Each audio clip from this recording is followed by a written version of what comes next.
ዳይመንድ የሚሰራው ከምድር በታች 500 ኪሎ ሜትር ጥልቀት ላይ ነው። ከዚህ እስከ ሐረር ከዚህ እስከ ጎንደር ምናምን ብለሽ ገምጪው ጥልቀቱን ታች ነው የሚሰራው። አንድ በይ እዛ ታች መሆን አለበት።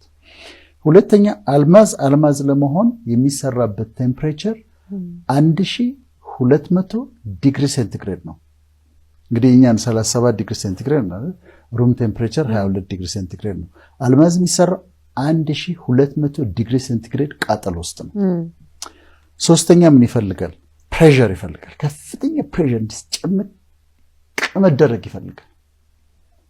ከዛ በዚህ ሁኔታ በዛ ጥልቀት በ1200 ዲግሪ ሴንቲግሬድ በከፍተኛ ፕሬሸር ለረጅም ጊዜ መቀመጥ አለበት። ስለዚህ ዳይመንድ የሆኑ ሰዎች በመከራ ውስጥ አልፈው መከራ የኳላቸው ስቃይ ያሳመራቸው ሰዎች ከወጡ በኋላ በህብረተሰቡ መካከል ሻይን ነው የሚያደርጉት፣ ያበራሉ። ጨለማ ሆኖ ምድሪቱ ላይ እነሱ ሻይን ሲያደርጉ ታያቸዋለሽ፣ ሲያበሩ ታያቸዋለሽ። ይሄ 15 ደቂቃ ፌም አይደለም፣ ብልጭ ብለው የሚጠፉ አይደሉም። ዴር በቃ አሉ፣ ሁሉ ጊዜ አሉ፣ ያበራሉ። ኢንፍሉዌንሻል ናቸው፣ ሰዎች ያዩዋቸዋል፣ ለወጣቱ ምሳሌ ይሆናሉ። አልማዝ ናቸው።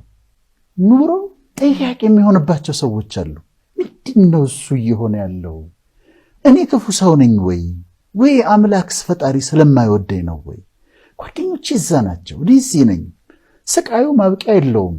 ፕሬሸሩ በጣም ከባድ ነው። ደግሞ ብዙ ዓመት ነው እንደዚሁ ሊያልፍ ነው ወይ ብለው የሚጠይቁ ሰዎች አሉ።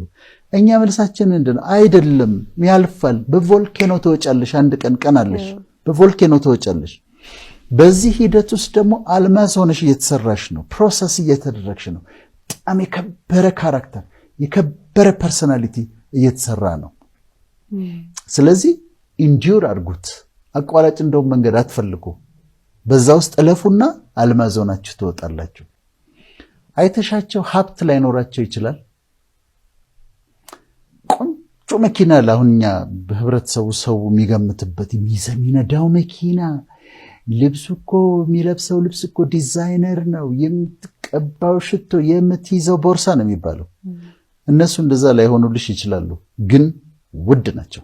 ህይወት አስተምራቸው፣ ህይወት አሰልጠናቸው በመከራ ተኩለው በስቃይ ተውበው የወጡ ሰዎች ካሉን ሀብታም ነን እኛ።